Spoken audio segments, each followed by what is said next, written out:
Your story isn't over yet. Welcome to Agency for Change, a podcast from KidGlov that brings you the stories of changemakers who are actively working to improve our communities.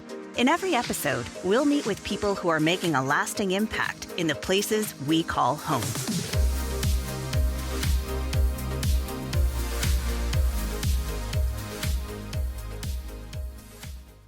Hello and welcome back to the Agency for Change podcast. This is Lynn Weinman, President and Chief Strategist at KidGlov. Today, our guest is Anne Wintemute, someone who is reimagining how technology can serve humanity. Boy, I love that. She is the co-founder and CEO of Aimee Says, where she's harnessing AI to support survivors of relationship abuse, to amplify their voices, and create new opportunities for access to justice. Anne, welcome to the podcast. Thank you so much, Lynn. I'm really excited to be here. I am excited to hear all about what you're doing, and I'd love to start by having you tell us more about Aimee Says and how it came to be. Yes, absolutely. Aimee is an AI companion and system of support for anyone who's been impacted by any form of relationship abuse. And she came to be because I was working directly with women who were experiencing post-separation abuse. They'd ended the abusive relationship. They thought that things would get better. That's certainly what we tell victims. And it turned out that the abuse just continued. And yeah, in my work with them, realizing how many opportunities for early intervention there might have been, how many times they needed support before we ever got in touch, and how limited my human ability to meet their needs was. That's why Aimee exists. So we can provide, in your pocket expertise, support, documentation, all of it for anyone who's been impacted.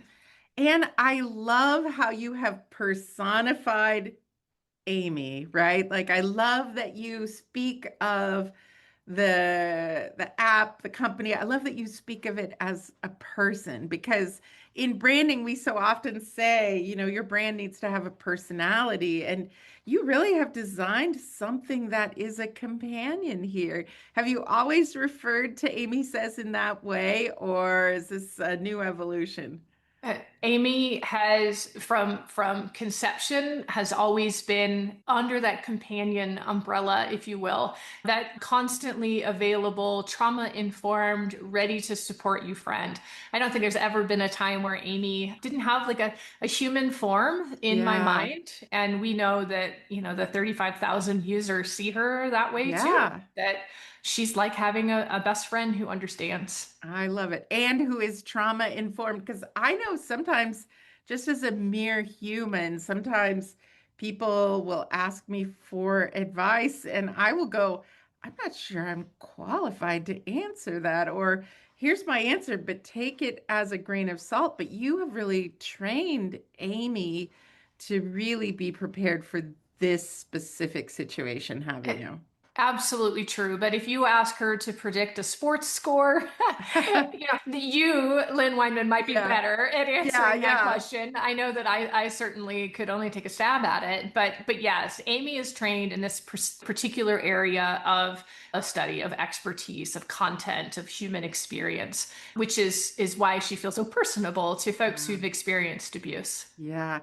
So, Anne, tell me, why is the work that you are doing with survivors and the use of AI support so important? Scale. The number one is scale. And then the second is the kind of the prerequisite that if someone engages victim services, that they identify as a victim of domestic violence. So we'll talk with scale first. It's the 10 million people will be victimized by domestic violence in the United States this year alone. Wow. And to give a little bit of context, globally, the diagnosis rate for breast cancer is 4 million. And we talk about breast cancer all the time. We have walks, we have ribbons, we have all the things. Yes, wow, I had no idea the disparity in numbers there. Absolutely. The scale is off the charts. 1 in 3 women, 1 in 4 men will experience some form of intimate partner violence. Unfortunately, women tend to experience much more severe forms of physical violence, certainly around lethality risk, and Yeah. also much higher rates of coercive control, which is a long-standing pattern of abusive behaviors that are intended to dominate the victim. Mm. So if you have 10 million of these people a year, Wow. and so I can name 1 in 3, right, of a circle of friends, but I until I got into this field, I couldn't name a whole lot of domestic violence advocates. Right. It's a very small kind of layperson-esque field that's populated by incredible people doing really hard work, but they have very limited time that they can offer, scope of service that they can offer, and then we get to disclosure. Uh, Hmm. it can take a lot, like a lot, like being hospitalized multiple times for someone to start to recognize that they are a victim of Right. domestic violence. We kind of all keep ourselves cozy at night thinking it could never happen to us. Right. And that, if I had to give you the leading risk factor for becoming a domestic violence or an intimate partner violence or narcissistic abuse victim, whatever, it is the belief that it can't happen to you. Mm. And it really delays people recognizing that they have a problem, that they deserve support. So unfortunately, by the time folks access those systems, the ability to prevent harm is the window's mostly shut. Yeah, yeah. I think too, as I hear you saying these numbers, 1 in 3 women, 1 in 4 men, and I think about my circle of friends, and I'm like, well, that statistic doesn't hold true for my friends, but I bet I just don't know, right? It's not the thing that comes up all the time in, you know, coffee conversations, right? Right. And there's so much stigma. So that stigma keeps people from recognizing their own Yeah, experiences, certainly yeah. keeps them from sharing those experiences. But I'll tell you what, I interact with a lot of folks throughout the course of my work where my job is not dealing or addressing them as as a survivor and their needs as a survivor. It's booking a conference, it's doing this, it's, scheduling something and ask what you do. I cannot tell you how frequently, gosh, talking to investors, even talking to Yeah, investors. I cannot right. tell you how frequently hey, can I just like talk to you for another moment? I was a child victim in a home. My father was abusive to my mother, or when I was in college, I was in this extremely abusive relationship and I just felt like no one ever understood me. If you open that door, Yeah. you will be really shocked and saddened by how many people walk through it. Mm. But we don't, as a culture, we don't leave that door open for people to talk, Right. to share their experience. Right, right. Well, I've always thought, and you'll have to tell me whether this is true or not, but I've always believed that survivors face barriers being heard and or believed. And A, is that true? I'm gonna guess you're gonna say yes. And B, if it is true, how does Aimee Says help amplify their voices? Yes, barriers upon barriers. There Yeah. are barriers within our family systems. Well, you should just stay with him. You made this commitment. There's Mm. barriers within our community. And then, it continues. Those barriers stack up as the circle widens, and we get to systems, right? Yeah. Systems barriers. I called the police. They arrested me, not him, because he said that Oh I my started it, goodness. I've heard that. right? I actually have I, heard that story before. I was the one who got arrested. Yeah. yes, I have yes. heard that story now that you mention it. And that's such a hard one because it's like, oh my goodness, how does that happen? Yes, and it's not the exception to the rule. It is a real and valid risk that survivors take when they try to engage systems for support. The family court system is another space. There is unfortunately a lengthy but recent history of, especially protective mothers who come forward and say, we need safety. My kids need safety. We need a custody arrangement that provides that. That they shoot the messenger, that protective parent is at fault for raising these issues of abuse. And in cases where a mother pleads that there's been domestic violence or child abuse, she is more likely to lose custody than for the child to be protected. We Wow. have, like I said, family to systems level, a real reticence to believe people, women especially, a real reticence to hold accountable perpetrators who seem perfectly Mm, normal, right? Like he was so yeah. nice to me. Like, he Right. goes to work every day, he's successful or not. Yeah. Yeah. Yeah. So you asked the second part of that question was, how does something like Aimee Yes. help? There are a lot of needs that can be addressed without ever engaging those systems, right? And those can be addressed through this kind of verbal exchange and documentation and validation with Aimee, which really closes off the need to engage a high risk system. Hmm. Or, my mom doesn't believe me, or she just thinks we should stay together, and we still have that level of companionship and validation that's going to help that person Yeah. heal. Also, just like, your experience of trauma is very confusing. It's infused with Hmm. all sorts of, maybe psychological abuse or gaslighting. Maybe you feel like you don't really know what happened. And Aimee can help kind of sort and collate that story in a way that allows you to kind of better process and understand, and that'll increase your chances of the right response from the systems when you get there. Yeah, yeah. So, Anne, I've got to believe as you share this with people that you maybe get a lot of questions about the AI component, right? Because I think we're still in this very easy or early stages of AI, and there's all kinds of questions. I know in our business at KidGlov, we're really grappling with what's ethical, what's confidential, how do we bring in our clients, how do we train? And you've just really embraced it. As a matter of fact, you and I talked earlier before this podcast, and I want to get this right, but you've described AI, I believe, as a bridge that connects decades of advocacy, counseling, and research with scalable solutions for today. Can you talk more about that and maybe even share an example of how you put that into practice? It's absolutely like AI. We think that AI is the conduit, Yeah, right? That we connect a real person and their real experience to a tremendous body of research and understanding about right, all forms of abuse.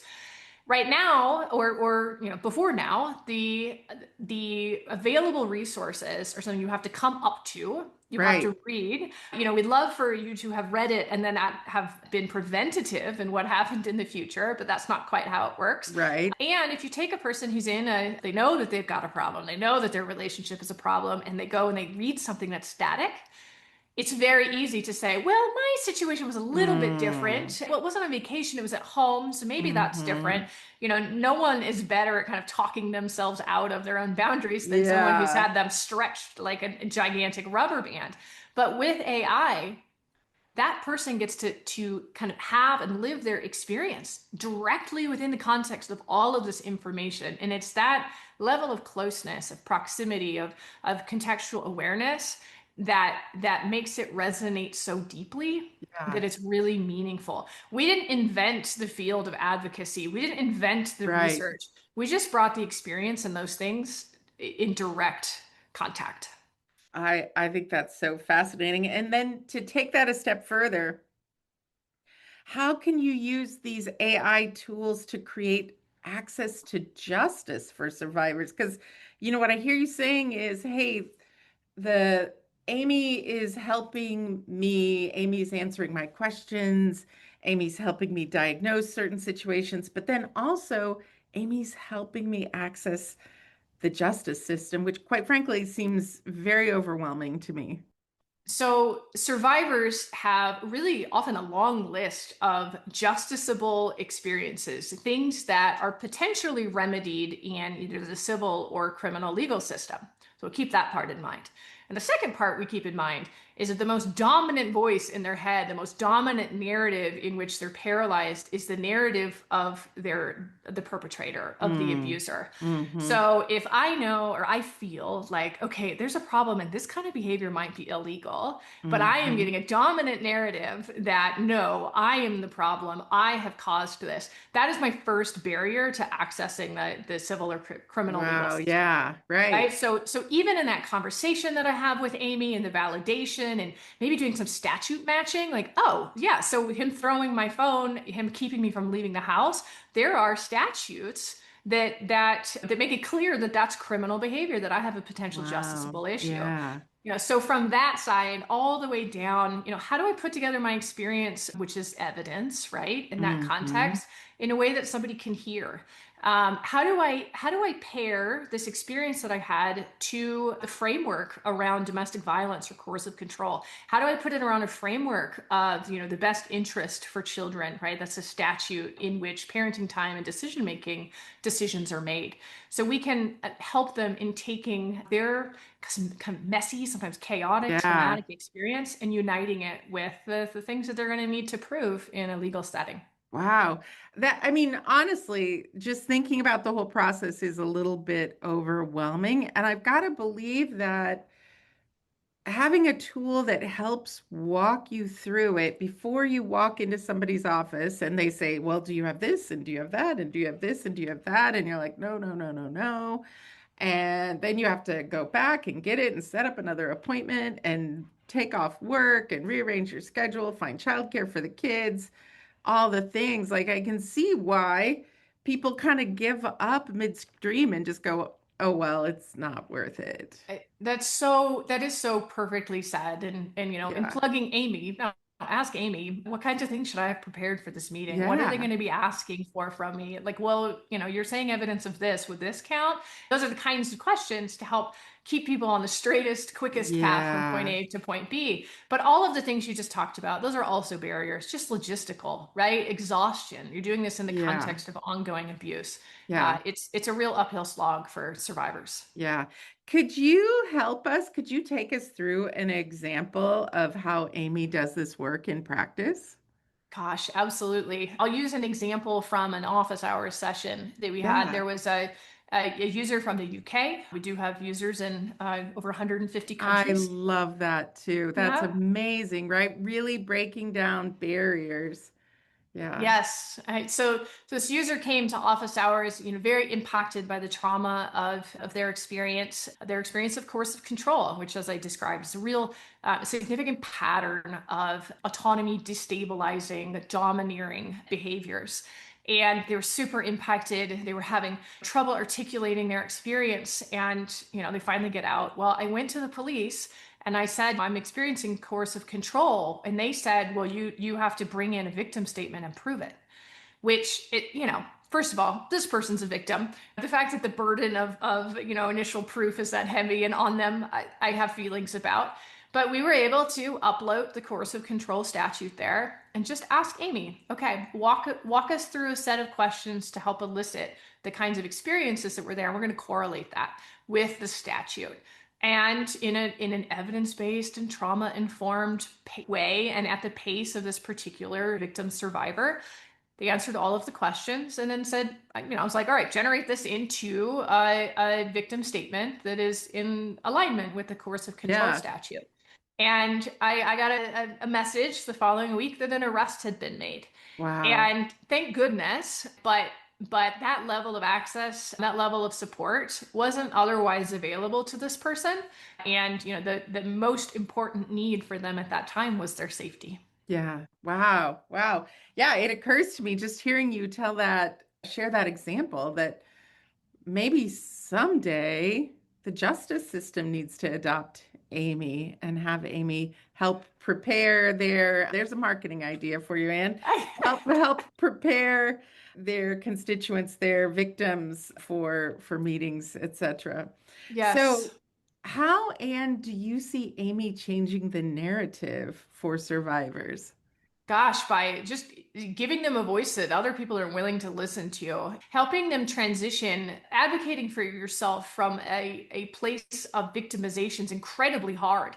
Yeah. You're in a fight or flight, you're experiencing symptoms of PTSD, you're still living in fear and shadow. And if we can move them from that experience as a victim towards their experience as an empowered, Mm, credible narrator and witness to their own experience, we have the opportunity to give them not just a voice, but the voice that is right. from within, right? It is their own Right. experience that they need to be able to advocate for themselves. And I can't imagine a better way to spend my time than to help grow wings upon all of these folks who have, Yeah. significant experiences and they need help just getting off the ground. Yeah.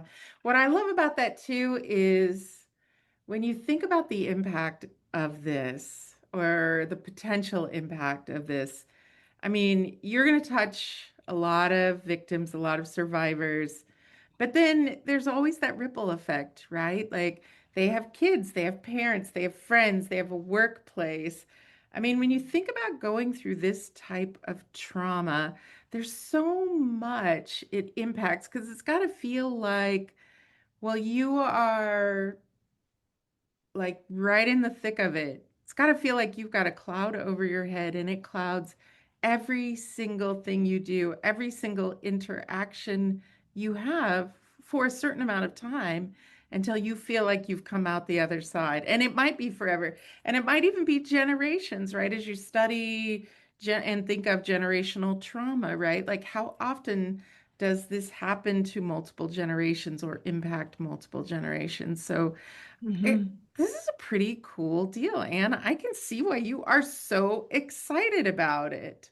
Yes, deeply passionate. And you're right, there's an intergenerational aspect. And victimization is an identity addendum.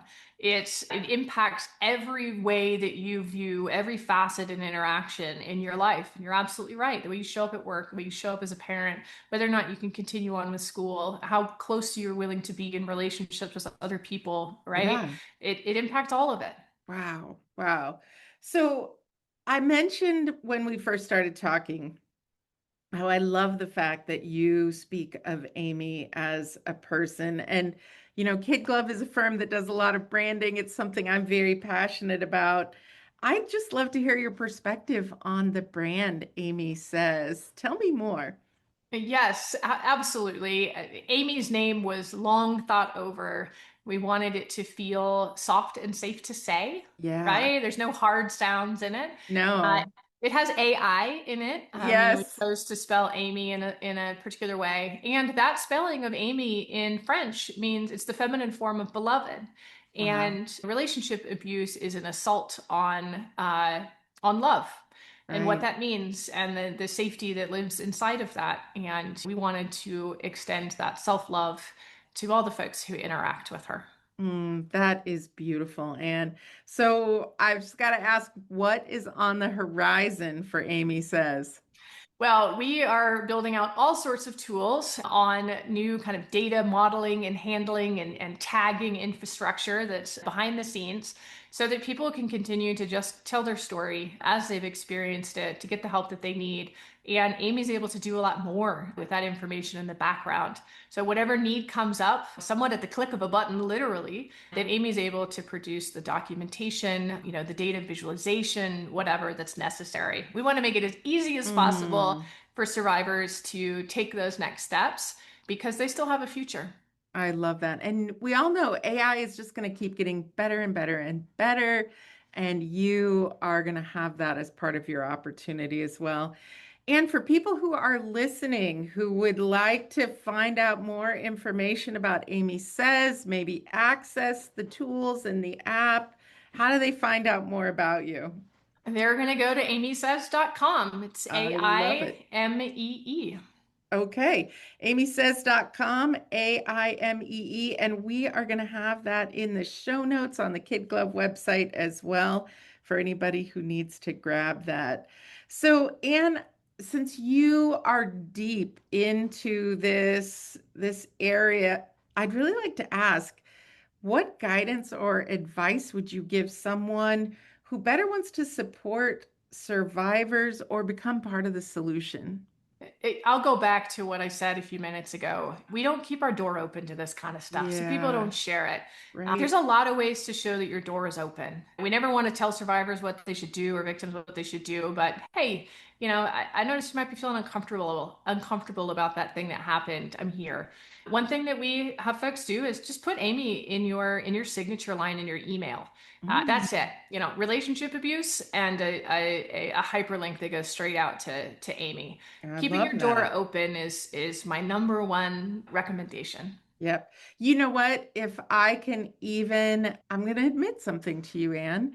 I was in a conversation earlier this week where a friend of mine disclosed that his daughter had been the victim of abuse. And I instantly felt myself going, and then not knowing how to talk about it, right? And just saying, oh, I'm really sorry. And then really just kind of clamming up. And as we are talking right now, I just want to say that out loud to acknowledge, next time it happens, I can change that a little bit more, right? Or maybe even, I'm even thinking right now, maybe even I send him an email with a link to Aimee Says. Maybe they would find that to be helpful. Yes, 100%. And people are looking for that reaction. They give a little piece of information and we learn really quickly, is this a person who has, the emotional presence and flexibility to have this conversation? Because it's really hard to have. And I'm feeling, a little bit, honestly, a little bit embarrassed, a little bit ashamed, but also a little bit human and a little bit like, okay, I can do better next time. And that chapter isn't closed. You can reach right back out. Yeah, thank you for that. All right, Anne, I'm going to switch gears here a little bit. Not because that was an uncomfortable conversation, but because this is the next thing in the natural order of the podcast. All of our listeners know that I am inspired by motivational quotes. I ask this question of all of our guests, but I would love an Anne Wintemute original quote to inspire our listeners. My quote is, your story isn't over yet. It's applicable to everyone. It's so easy to be stuck in the moment. What we're experiencing right now feels forever, but survivors especially, you have a future. This story is not done being told. I have a tattoo of an ellipsis on my hand here. It's the ... right? We think it's the end of the story, but there are many plot twists in the future because your story is not over yet. That is beautiful. And I love the tattoo. I love a good, meaningful tattoo. That is amazing. And I have so loved getting to know you, to talk about your work and the great things that you're doing. As we wrap up our time together today, I'd like to end on, what is the most important thing you would like people to remember about the work that you're doing? This is all of our work. If we're going to succeed at reducing the rates of harm, like that college-age girl you were talking about, domestic violence is the leading cause of death and serious injury in that age group. They have the highest rates of victimization. This is all of our jobs. And Lynn, you gave a great story. When somebody maybe teases around the edge of having a conversation, lean in. Open the door. Let us be safe to talk about those experiences, because that's how we're going to change things.